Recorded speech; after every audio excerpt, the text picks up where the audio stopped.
Desde Pirineo Sur, Jaca, delante de la Peñaruel. El sol en lo alto, lógicamente con el horario cambiado una hora. Vamos a hablar de varios temas aparte de los que os acabo de comentar.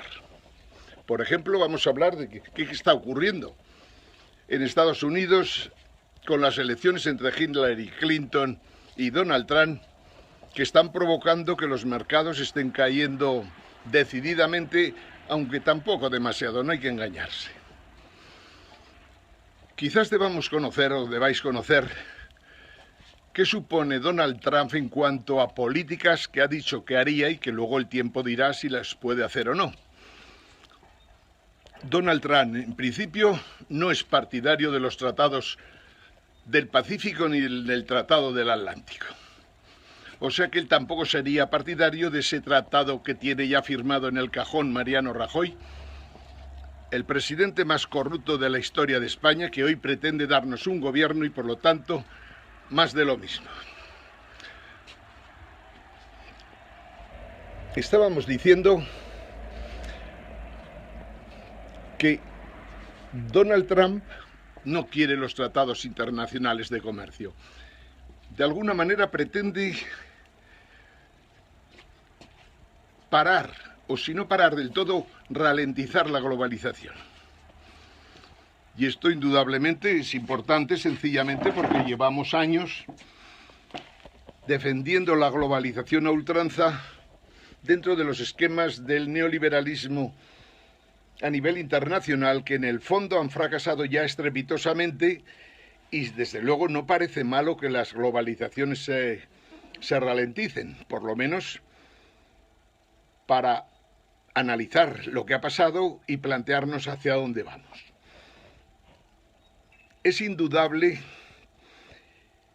que frenar la globalización tiene consecuencias en el mundo, en el sentido de que el comercio internacional disminuirá y por lo tanto posiblemente el paro en el mundo también seguirá aumentando, como lo ha hecho en los últimos tiempos, especialmente en Europa, Estados Unidos y Japón.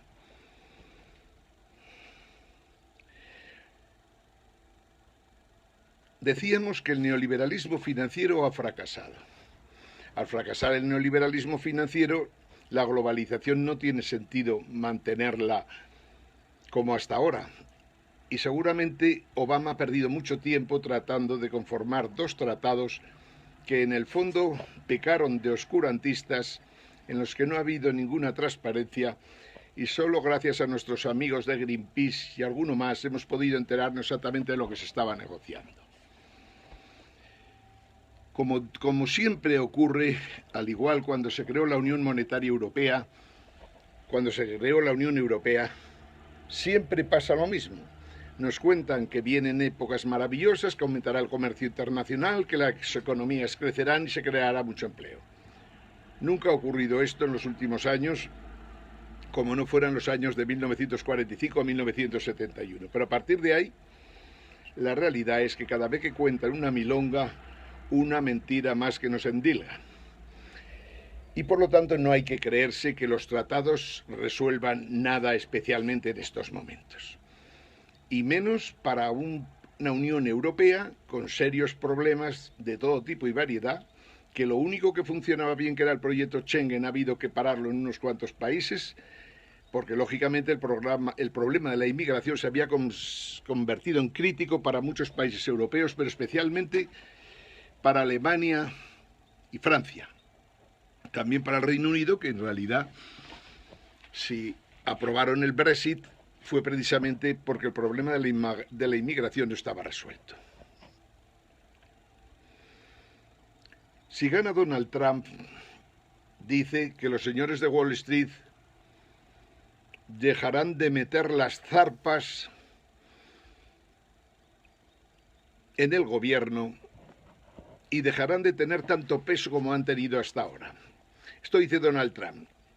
Hillary Clinton, por el contrario, les decía a los de Wall Street que no se preocuparan, que aunque a la gente les cuenta una milonga, como hace Mariano Rajoy, en realidad luego en la práctica ella pondría en sus manos las decisiones que hubiera que tomarse con respecto a la supervisión bancaria de los grandes bancos de inversión americanos y de la banca en general en Estados Unidos. Hillary Clinton es un bicho de cuidado, al igual que Mariano Rajoy es un corrupto de cuidado. Pero Hillary Clinton también ha cometido actos de corrupción cuando era secretario de Estado y ligaba la política americana y la Fundación Clinton para obtener una financiación, no sabemos si para conseguir dinero a título particular para ella y su marido, o para financiar esta campaña electoral en la que estamos en estos momentos. Lo que resulta, desde luego, aberrante es que el rey de Marruecos ofreciera 11 millones de euros para resolver su problemática con la República Árabe Saharaui, sencillamente porque Hillary Clinton teóricamente podía conseguir esto. Suena absurdo en los tiempos que corren, pero lo cierto es que recibió 11 millones de dólares, al igual que recibió cerca de 2.000 de una manera u otra de Saudi Arabia, o sea, de uno de los países más carcas del mundo. Con lo cual vemos que el imperio está muy condicionado y que en caso de ganar las elecciones Hillary Clinton veríamos, en fin, tendríamos serios problemas en Oriente Medio. La realidad es que es inconcebible que a estas alturas el FBI no haya tomado cartas en el asunto, pero en el sentido de haber llegado ya a conclusiones y diga sencillamente que Hillary Clinton no tiene que ser procesada y evitarle a los ciudadanos de Estados Unidos votar y que luego haya un impeachment contra Hillary Clinton al mes de su mandato. Suena absurdo, como suena absurdo que Mariano Rajoy conforme hoy un gobierno en el que el presidente del gobierno es un presidente corrupto del partido más corrupto que ha habido en España en los últimos 30 años, incluso más que el PSOE, que también es otro partido que debería ser ilegalizado al igual que el Partido Popular. ¿Por qué estos partidos no son ilegalizados? ¿Quién tiene la culpa? Seguramente somos los españoles, por descontado. 30 y tantos o 40 años de dictadura nos hicieron verdaderos corderillos. Hemos tragado con todo, hemos tragado con el mantra de la transición. Ha habido que aguantar ese mantra que había resuelto los problemas de España para siempre, cuando vemos que hemos vuelto al punto de partida otra vez. Hemos dicho que íbamos a hablar de Donald Trump y vamos a contar 2 o 3 cosas más. Donald Trump quiere poner un muro con México. Un muro que impida que a través del Río Grande pase la gente hacia Estados Unidos y la inmigración siga aumentando. ¿Cuál es la problemática? La problemática que defiende Donald Trump es la población blanca de clase media baja, de clase media media, de clase media alta,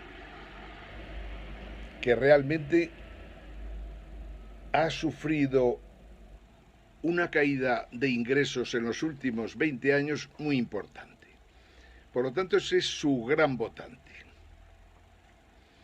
Y desde luego, Wall Street es un enemigo claro y declarado con respecto a él. ¿Qué es lo que hará después si gana las elecciones? Eso ya es más discutible. En Estados Unidos no hay que olvidar que se han cargado prácticamente casi media docena de presidentes de gobierno a lo largo del tiempo. O sea, cuando un presidente de gobierno no encajaba en el sistema, se lo cepillaban. En España, curiosamente, eso no ocurre. Ha habido algunos muertos colaterales en Galicia, por ejemplo. Ha habido algunos muertos que ha habido ligados a la corrupción, pero en el fondo no hemos visto nunca cargarse a ningún presidente de gobierno, ningún ministro, ni nada parecido. La realidad es que la cantidad de corrupción que hay en España es espectacular. Me atrevo a decir que muy superior a la corrupción que hay en Estados Unidos, por descontado, aunque el caso de Hillary Clinton sea especial, al caso que ha aparecido ahora en la República Sudafricana del propio presidente Zuma, también un pollo de cuidado, al que en principio pueden procesarlo incluso siendo presidente de la República Sudafricana. En España no se resolverán las cosas y no tenemos la menor duda si Mariano Rajoy no es procesado, y más bien antes que después. Si un país admite tener un presidente de gobierno corrupto, quiere decir que la corrupción ha ganado la partida. O sea, esos corruptos a los que el Papa Francisco decía que no se les podía perdonar los pecados nunca, porque ese pecado de la corrupción es un pecado imperdonable, joder, lo ha cometido el propio presidente del gobierno. Lo ha cometido sus antecesores. Pero digamos que más claro que en esta ocasión, nunca. Hemos visto los papeles de Bárcenas. Hemos visto de dónde surgían los dineros que cobraba Bárcenas y que luego se llevaba donde quería, pero con lo que llenaba unos sobres con los que pagaba al presidente del gobierno, a Soraya Sáenz de Santamaría y compañía. O sea, había una financiación ilícita con cantidades impresionantes, no las que están apareciendo en los juzgados. Había una financiación ilegal ilícita en prácticamente toda España y por lo tanto no bastará con que se procese a Mariano Rajoy, hay que procesar a muchísima más gente. Y ya puede decir misa en chino el presidente del Tribunal Constitucional, también miembro del Partido Popular, cuando dice que los jueces son independientes. Es posible que el juez de aquí, del juzgado número 1 o de 2 de Jaca, sea un juez independiente. Es más que factible. Siempre que no aparezca un político por el medio, será un juez independiente. Si aparece un político por el medio, ya será más dudosa su independencia. Pero en principio lo que está clarísimo es que el Tribunal Superior, el Tribunal Supremo, el Constitucional y el Consejo General del Poder Judicial son tres entes, tres instituciones que cuando menos provocan la sospecha total de todos y cada uno de los españoles. Y por lo tanto hay que resolver ese problema. Es básico para que España pueda funcionar mínimamente. Sin eso no hay absolutamente nada que hacer. La justicia debe ser independiente y ser independiente quiere decir que los jueces nombren a los jueces a los altos cargos que luego podrán sancionarlos precisamente a ellos mismos. Los jueces tienen que tener independencia y lo único que tienen que tener claro es que no consideramos correcto que formen parte de asociaciones de ningún tipo, de derecha, de izquierda, de arriba, de abajo, masónicas, no masónicas. No se puede tolerar ningún tipo de asociacionismo entre los jueces si les dejamos la potestad de elegirse entre ellos. Y a partir de ahí, independencia total, independencia constitucional. Algo que hay que resolver y un motivo por los cuales es inevitable reformar la Constitución. Creo que era el New York Times en estos momentos el que decía al jefe del Estado español que fuera buscándose trabajo. Que New York Times te diga esto, en el fondo lo que está tratando de decirnos es que considera que el régimen, el Estado, las instituciones españolas ya no aguantan seguramente un minuto más. Aunque por descontado se va a intentar aguantar, faltaría más. Hay gente que ha vivido este muermo y se encuentra cómodo en una situación así por podrida que sea. Pues bien, si el New York Times dice esto, y es uno de los periódicos más influyentes de Washington, de New York y del mundo, quiere decir que en el exterior no ven clara la situación de España en estos momentos. Y hay motivos para ello, entre otras cosas, porque mientras las cosas en otros sitios van bien, pues la de aquel. Pero cuando en un momento como el actual entra como posible el que tras las elecciones americanas gane uno u otra,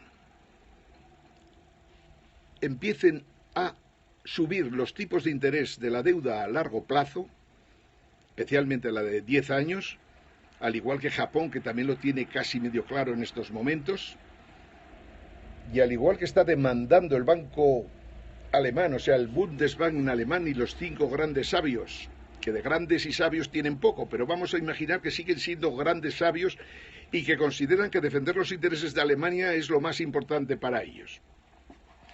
Dice que también es importante para Europa. Subir los tipos de interés a largo plazo, a 10 años. Fijaros lo que supone para España. En estos momentos estamos pagando 30.000 millones de intereses de la deuda. tenemos deuda oficial 1.100.000 millones y deuda no oficial aproximadamente 1,5 billón de 12 ceros. ¿Qué quiere decir esto si suben los tipos de interés?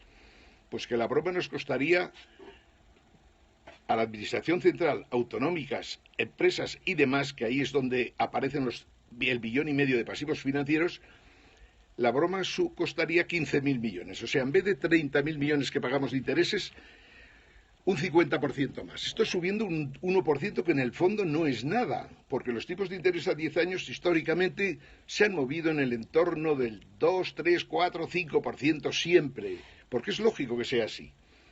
Una rentabilidad menor a 10 años del 5% no se entiende, pero una rentabilidad negativa menos todavía. Por lo tanto, los alemanes, que tienen ahorrado bastante pasta, por lo que dicen, sobre todo las empresas alemanas, $500 millones ahorrado, con tipos de interés negativos tienen que pagar dinero del dinero que tienen ahorrado. Lo consideran una aberración. Los fondos de pensiones alemanes, franceses, suecos, canadienses, todos aquellos que de alguna manera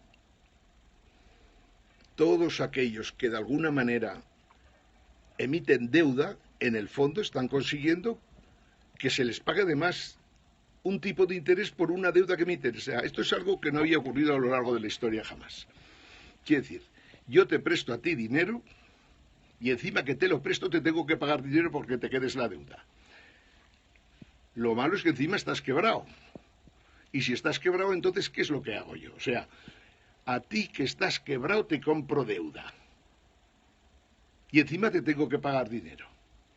Esto, como es natural, va contra toda la lógica que pueda existir dentro del Homo sapiens, dentro de los liberales, dentro de los socialistas, dentro de los carcas de todo tipo y variedad, dentro de los inútiles que nos gobiernan en España. Pero, sin embargo, las consecuencias de subir los tipos de interés para España, entonces, como vemos, son mortales, porque España no se puede permitir el lujo de pagar 15.000 millones más de intereses, porque automáticamente su déficit del 5% ya real se convertiría rápidamente en un 6,5, 7, y si subiera otro punto más, que sería lo razonable, estaríamos hablando otra vez de cifras de la época de José Luis Rodríguez Zapatero, 8%, y por lo tanto, motivo clarísimo para que Rajoy se fuera a la mierda definitivamente, entre otras cosas, porque no ha gestionado absolutamente nada. El déficit público español está por encima del 5%. Si suben los tipos de interés, podría llegar al 8 y pico por ciento. Es completamente imposible pagar los intereses de la deuda con los ingresos presupuestarios actuales.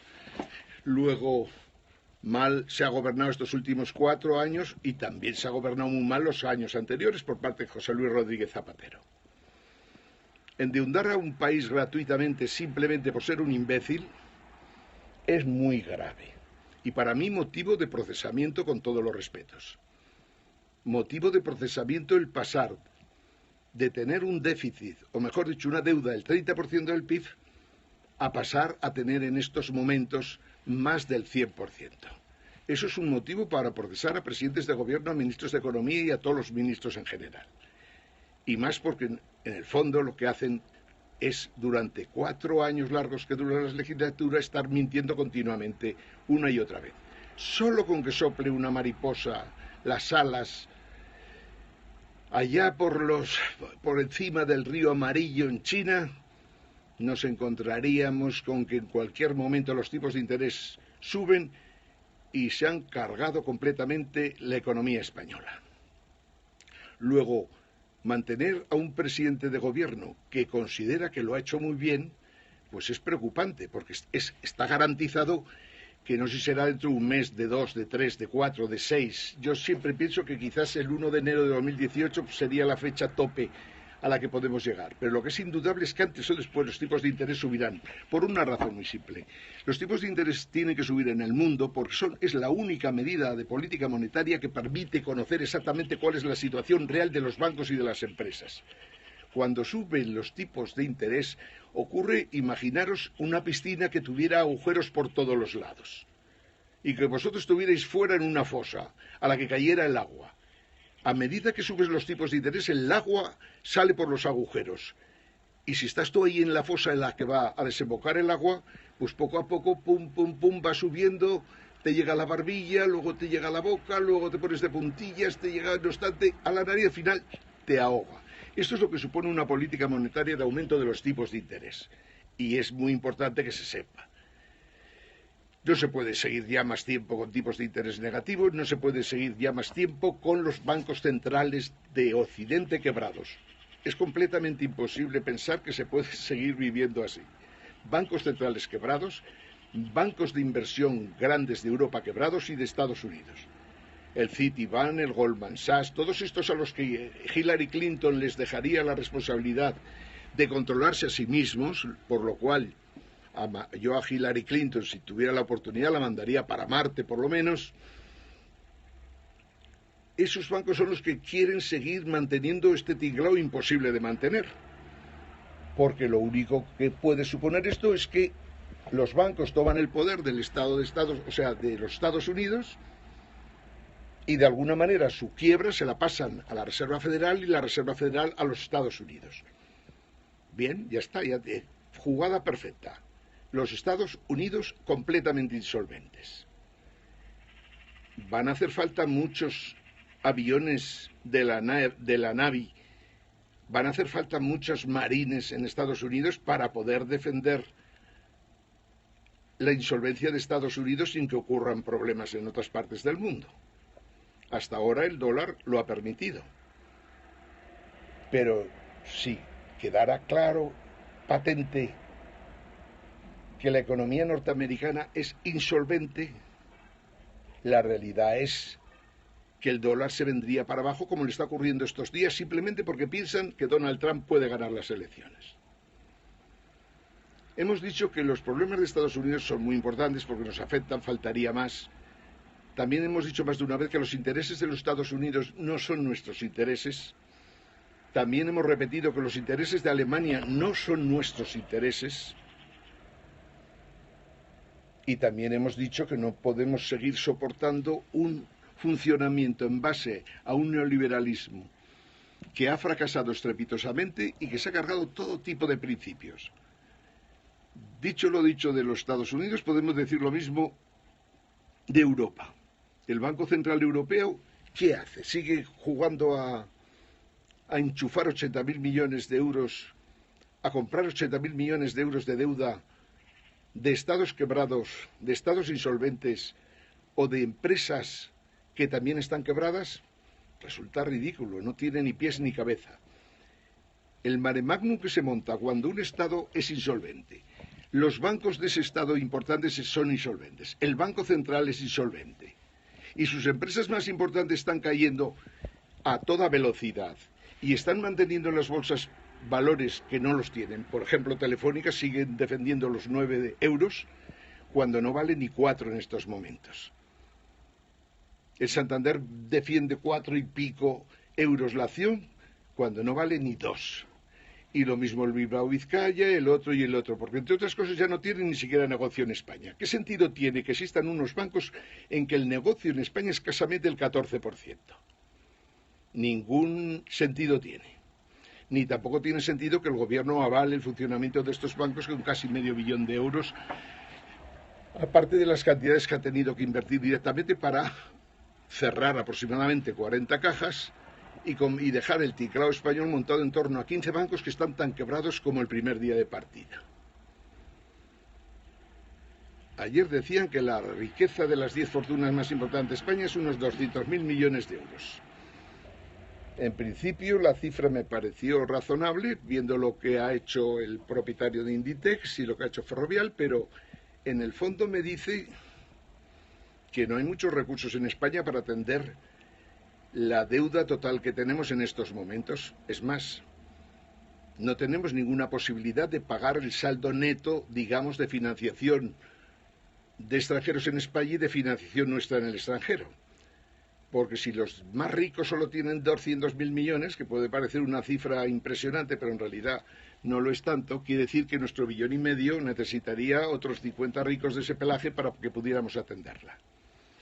España entonces está en una situación terrible, pero lo que más la ha matado es, aparte de la carencia de gobiernos, aparte de la carencia de políticos con una mínima imaginación, con unos mínimos conocimientos de lo que está pasando y va a pasar en el mundo en estos momentos, lo peor para España es que tenemos todos los desequilibrios abiertos y encima se dice que vamos bien. El paro no puede mejorar en España, solo podrá aumentar la gente que se dedica a vender Coca-Colas si en Túnez o en Marruecos hay una revolución y los turistas que iban a Marruecos, a Túnez o a Turquía se vienen para España. Pero que ingenieros de caminos o abogados, economistas o gente de formación profesional esté vendiendo Coca-Colas en vez de estar trabajando en lo que deberían estar trabajando, parece que desmiente completamente que España vaya razonablemente bien. Hemos dicho que la manera de reducir déficit y deuda es clarísima, reducir administración, faltaría más. Las autonomías no tienen ni pies ni cabeza que tengamos 17 autonomías y 2 ciudades autónomas. En esta tierra en la que estoy, en esta tierra tan hermosa, no tiene sentido que existan comarcas por encima de los municipios, como no tiene sentido que si existen unos municipios que funcionan bien, existan unas comunidades autónomas teniendo también otra cosa que se llama diputaciones, cabildos, etcétera, etcétera. Que los políticos aragoneses hayan tenido los santos cojones de crear comarcas por todo Aragón, sin que las diputaciones hayan desaparecido, sin que haya desaparecido la comunidad autónoma de Aragón, es que es demencial. Sencillamente hemos montado un tinglao insolvente que nos machacará en cualquier momento. Esto es mucho peor que esos terremotos que normalmente vemos que se producen por el mundo y entre otras partes nuestra querida Italia. Y el problema, volvemos a decir, no es solo España, es que hay muchos problemas en Europa. Alemania está quebrada, no me cansaré de repetirlo, porque al estar el Deutsche Bank quebrado y tener CDS por 50 y tantos billones de euros, automáticamente el Bundesbank alemán está quebrado y Alemania también. El que haya empresas que tienen 500.000 millones de euros ahorrados y que no quieren pagar tipos de interés negativo con razón, eso no quiere decir que Alemania no esté quebrada. Tampoco quiere decir que Alemania pudiera estar completamente quebrada y que, sin embargo, empresas suyas pudieran seguir funcionando, al igual que lo harán en España cuando tengamos el problema de entrar en default. Yo estoy completamente convencido que España, si no hace algo serio, si no se enfrenta claramente a la toma de unas decisiones muy importantes, como sería salir de la Unión Monetaria Europea y del euro, y encima plantar cara, si no hace eso, es inevitable que España entrará en default seguro. No hay posibilidad alguna de evitarlo. Nuestras empresas van peor que las alemanas. Y nuestras exportaciones también se han contenido. España tiene que plantearse en estos momentos seriamente, España debe plantearse en estos momentos seriamente que la presencia de la Unión Monetaria Europea es muy negativa para España y que en momentos de crisis nos puede complicar la vida extraordinariamente. Por lo tanto, España, la mínima prudencia exigiría que nuestras autoridades monetarias, aunque fuera a escondidas, o nuestras autoridades de los servicios secretos, estuvieran preparando unas planchas para hacer billetes en caso de que se viera que el euro se podía venir abajo. Y no haríamos nada más que no hayan hecho otros antes, además escasamente hace 4 o 5 años, como ocurrió con Alemania y Holanda, que prepararon las planchas de florines y las planchas de Deutsche Mark porque pensaron en un momento determinado que el euro caía ya. El euro no se puede mantener más que haciendo políticas irracionales. En algún momento los alemanes conseguirán doblar el brazo a Mario Draghi y el famoso whatever it takes, haré lo que haga falta, se irá a tomar por saco y automáticamente el euro se irá con él. Esta es la realidad de la Europa que sorprende, ¿no? Porque estamos aquí tan tranquilos, un sol maravilloso, unos árboles preciosos, un color verde que impresiona, unas montañas, unos ríos con agua, y sin embargo estamos con una economía completamente enferma que nos puede llevar a todos a un abismo económico. Lo que no quiere decir que nos mate, seguiremos viviendo por descontado, para a lo mejor retrocedemos 30 años de nuestra historia, en nuestro caso, o más. Sigamos hablando de un tema que considero vital en los últimos tiempos. Había preparado un cuadro y que hablaba de políticos españoles. Rafael Lansón decía el otro día que los servicios de seguridad españoles tenían completamente controlado a Pablo Iglesias y a todos sus dirigentes. En realidad, como vemos, cada mes, cada 2 meses, primero fue Pablo Echenique, secretario de organización, que de repente le descubrieron que tenía la manía de decir a los ciudadanos españoles que teníamos que pagar todo el mundo la seguridad social de los empleados del hogar o de la gente que trabajaba para otros cuando era el caso de dependencias como el suyo. Echenique tiene un grado de incapacidad o de discapacidad altísimo, casi 80-85%, parece imposible que pueda realizar sus funciones políticas cuando prácticamente no puede estar ni siquiera en una mesa sentado para comer en la discusión de cualquier cosa. Sin embargo, Echenique iba diciendo unas cosas y luego en la práctica él no pagaba los impuestos que tenía que pagar, ni pagaba como debía pagar a sus empleados. Nos dice, y lo comento más que nada porque lo he leído esta mañana en el Heraldo, que él para qué está en política, que está para hacer cosas y no para hacerse fotos. Sorprendente. Yo le diría sencillamente que la idea de Podemos, la idea del 15M era maravillosa, pero la idea de que él esté en política para no hacerse fotos no deja de ser un cuento chino. Hoy nos comentaba también que había en España 700 y pico círculos funcionando. Considerando que en Aragón solo hay, yo recuerdo de mis tiempos de consejero de Economía y Hacienda, solo hay 700 y pico municipios, decir que en España tienes 778 círculos operando quiere decir que en el fondo Podemos, por descontado, no ha estado todavía en el poder, no se parecen nada a los corruptos PP y PSOE, que deberían ser ilegalizados cuanto antes, pero lo que es indudable es que solo haya 778 círculos en España, cuando solo en Aragón hay 720 y tantos municipios, pues seguramente también tiene una explicación. Y la explicación que veo yo es la de que Pablo Echenique en el fondo lo que piensa es que si no se dedica a la política, tiene difícil la vida en el mundo empresarial o en el mundo de la universidad. Y lo demás son cuentos chinos. Que en Jaca no haya un círculo de Podemos es sencillamente incomprensible. Y si no crea un círculo de Podemos en Jaca, que es la capital de Pirineo Sur, una de las ciudades más interesantes de España, quiere decir que Echenique en el fondo lo único que mira es por su culo y no por los intereses de los ciudadanos de Aragón ni menos de los de Jaca. Yo quiero ver de inmediato un círculo Podemos en Jaca. Podemos hablar también, por descontado, de lo que dice Ansón y lo que dice Espinar. Lo de Espinar es incomprensible. Los que hemos estado con él en tertulias televisivas sabemos que es un mentiroso compulsivo.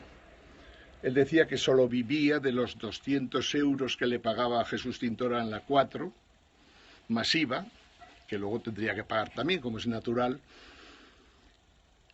y que por lo tanto, pues eso, sobrevivía con eso. Pero mientras tanto, ya cuando era un jovencito de 21 años, ya estaba pensando en cómo beneficiarse de las ayudas concedidas en España por autonomías a sindicatos como Comisiones Obreras en su caso, o a hijos de políticos o a hijos de personas bien relacionadas con políticos, con el mundo de la banca, a los que se les concedía viviendas sociales cuando no se les debía conceder.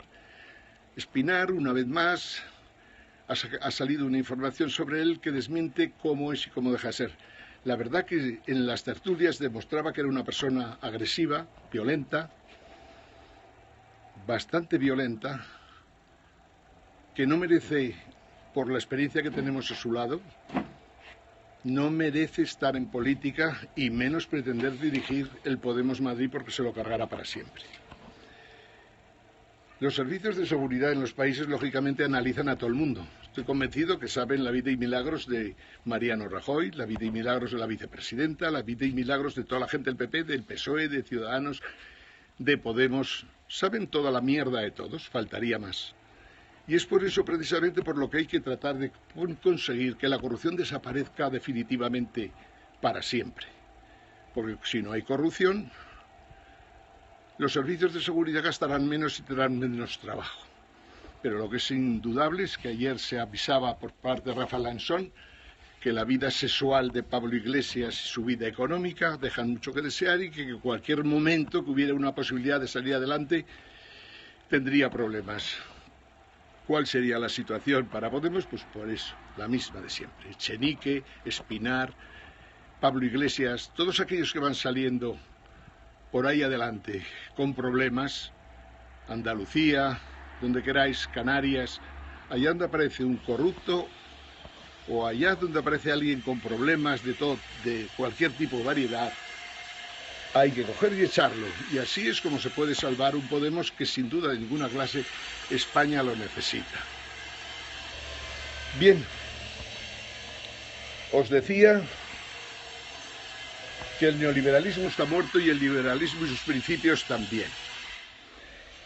Pero voy a ir, como tenemos tiempo, vamos a tener unos días para seguir hablando de esos programas que os hablo del poscapitalismo. Os voy a comentar por encima los puntos más importantes que un viejo conocido nuestro y un viejo amigo, el amigo Mason, planteaba que aunque es incompleto, sin dudas de ninguna clase, puede servirnos para ver qué es lo que debemos hacer para que el mundo salga del neoliberalismo acabado, mejore lo poco bueno que queda del capitalismo y aproveche también lo bueno que tiene el marxismo, especialmente en los temas de la teoría del valor trabajo, la única teoría que es capaz de valorar precios, o sea, dar precio a productos mercantiles, no mercantiles, y que curiosamente no ha sido superada por ninguna de las teorías que ha habido en el mundo de la economía en los últimos 200 años. La teoría del valor trabajo, ya una teoría que tiene bastantes años, bastante más de 100 años, pero sigue siendo útil. Os decía que quizás los temas más importantes para este proyecto poscapitalista son 4, en el que hay muchas cosas, hay 4 cosas importantes, 4 principios, pero en paralelo, por descontado, tenemos que ir tratando de conseguir, aparte de estos objetivos al máximo nivel, que os los comentaré ahora para final de esta charla, hay que tratar de darse cuenta de que en la vida hay que experimentar para poder decidir y hacer cosas bien.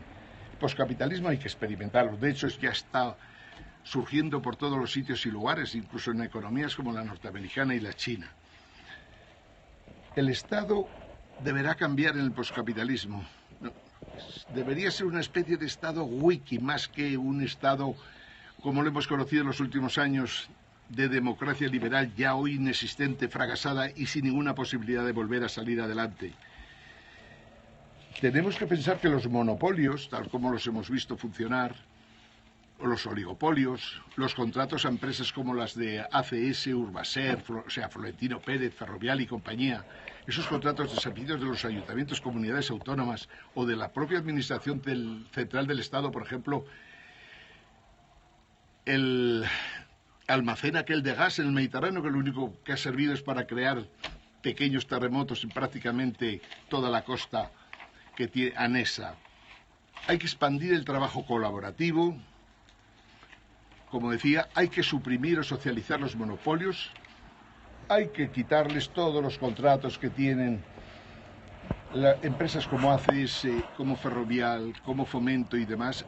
Hay que acabar con ellos y si tienen mucho costo, pues esperar algo, pero desde luego tratar de revertirlos para que sean los titulares, los propios ayuntamientos, comunidades autónomas, etcétera.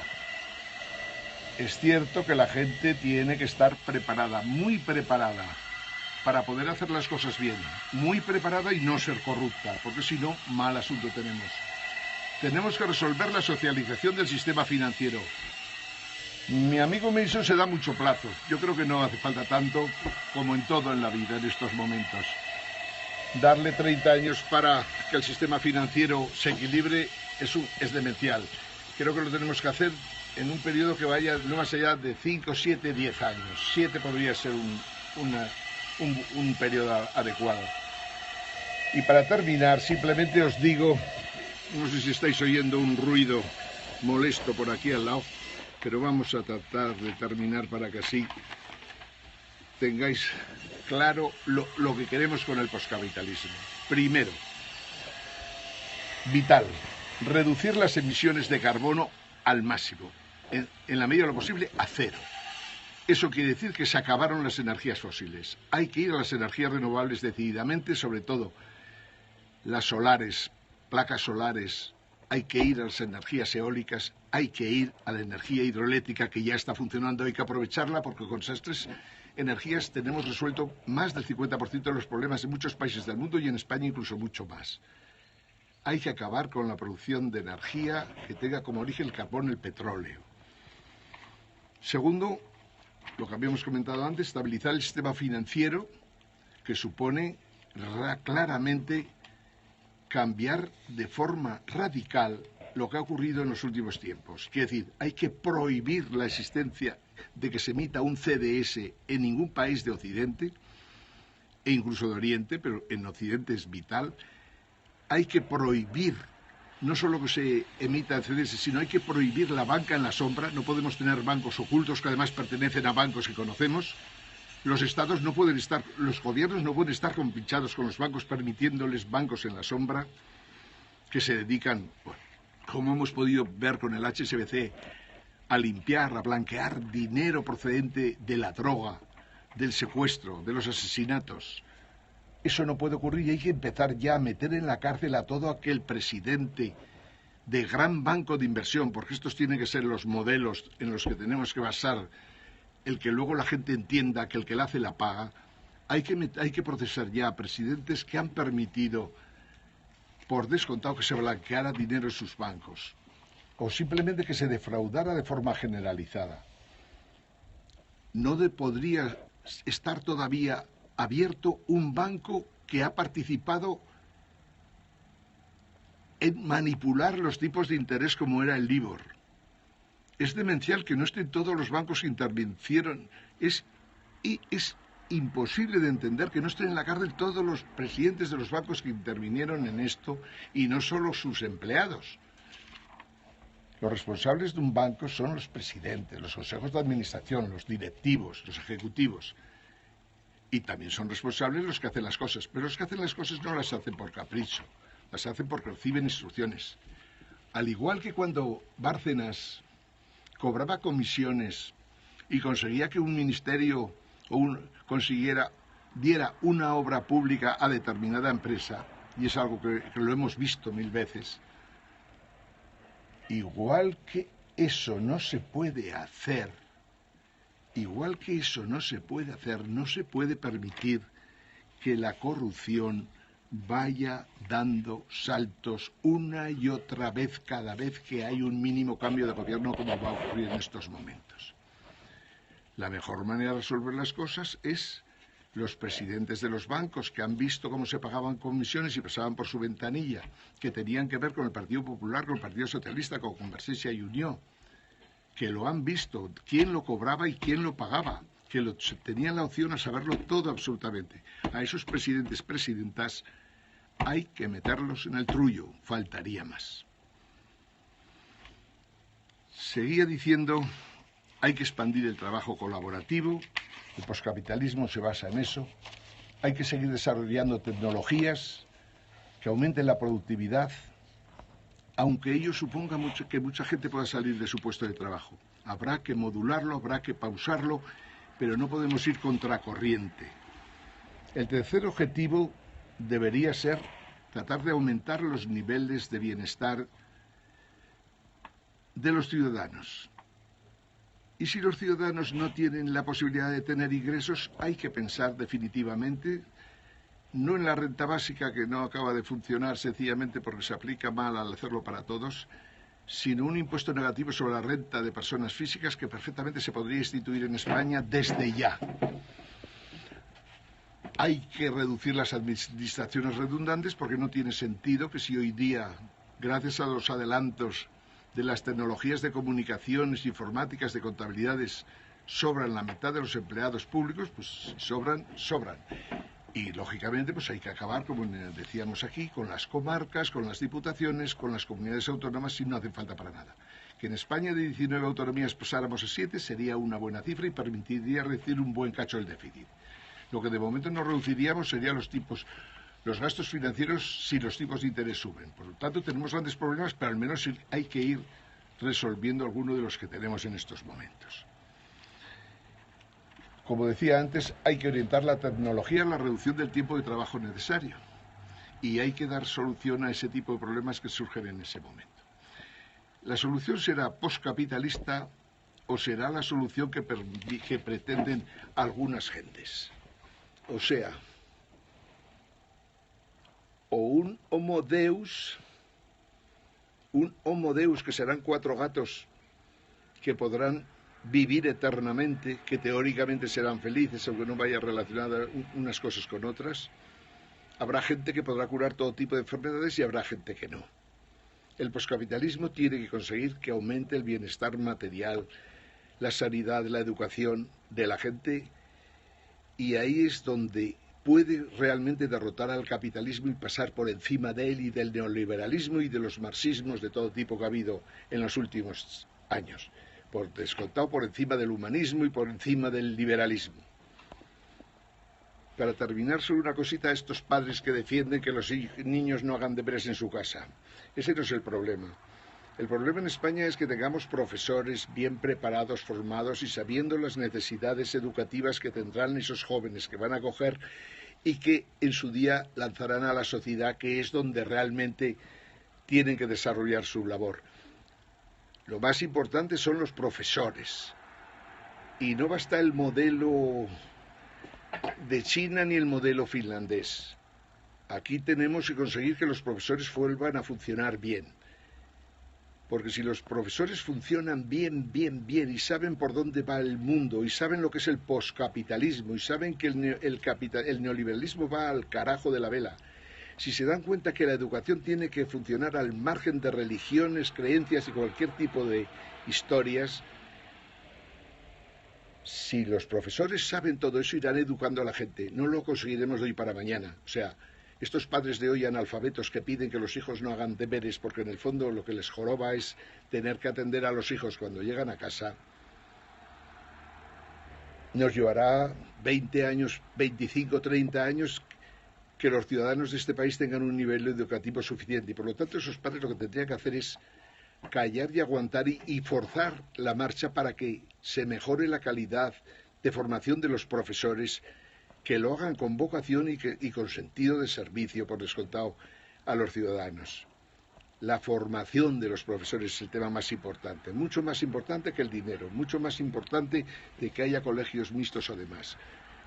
Lo importante es la formación de los profesores y que el Estado tenga conciencia clara de que el poscapitalismo, las redes de comunicación, estas nuevas tecnologías que están ya a disposición de todo el mundo, son las que tenemos que desarrollar para compensar los años que hemos perdido los últimos 20, de 1900, prácticamente lo que llevamos de siglo. Amigos, seguiremos desde Jaca, capital de Pirineo Sur, un día magnífico, aunque anuncian nieves por estas tierras. Saludos a los chicos y chicas de Podemos Jaca, a los que les deseo que ese cachondo de Chenique les cree un círculo cuanto antes para que puedan operar en condiciones. Como decía, desde Jaca, hasta mañana, amigos. Nos veremos mañana o me veréis a las 12:30. Saludos a todos.